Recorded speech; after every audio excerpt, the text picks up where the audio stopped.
Hello everyone. So last week I talked about Dr. Tony Hoolahan, the former Chief Medical Officer. Well, he's still the Chief Medical Officer for the moment as far as I know. But he's going for a cushy number in Trinity College. His friends in the Department of Health. And probably Fianna Fáil Fine Gael, as we know. It's only bullshit, to be totally honest. And I tell you this straight, that the Minister for Health didn't know he was being appointed to this. And the other thing is, it's bullshit that he didn't know he's being paid nearly 200,000 a year to be in this role. Now I don't know what justifies 200,000 a year, but apparently it was the Secretary General of the Department of Health, another well-paid civil servant that's nearly on $500,000 a year. For God knows what he does, but anyways, it's some hierarchy.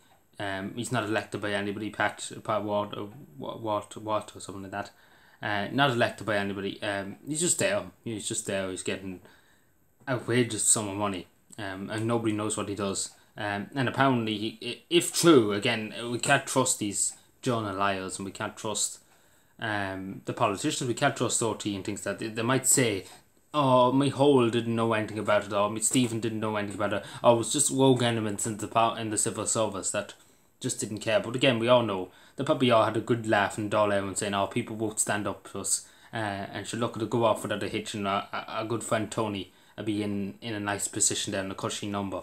It didn't go very well for them, the same as Captain Sabone. And the media kind of saying, "Oh, look, we hold politicians to account. This is the great thing." The media was saying, "Oh, we get to the bottom of the story."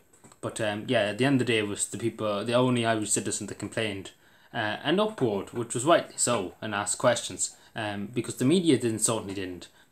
Because you think they would have done a special edition of Primetime, brought Stephen Donnelly in, brought that Water fella in, and brought me home Martin and literally asked him 190 questions live on air. Like, wouldn't even get not even beforehand, because again, we all know OT probably asked them beforehand the questions before they tell them, before they ask them on air, they don't want to catch them off guard. But yeah, let's be fair now. A joke. It's a joke. But yeah, at the end of the day, he's not taking the role. So I don't know what you would say about that, but again, it just goes to show you. Confuckery. That's the word to describe it. Confuckery. If you're good to the establishment, they treat you well. Let's put it that way. So that's all I say. And thank you for watching. Take care.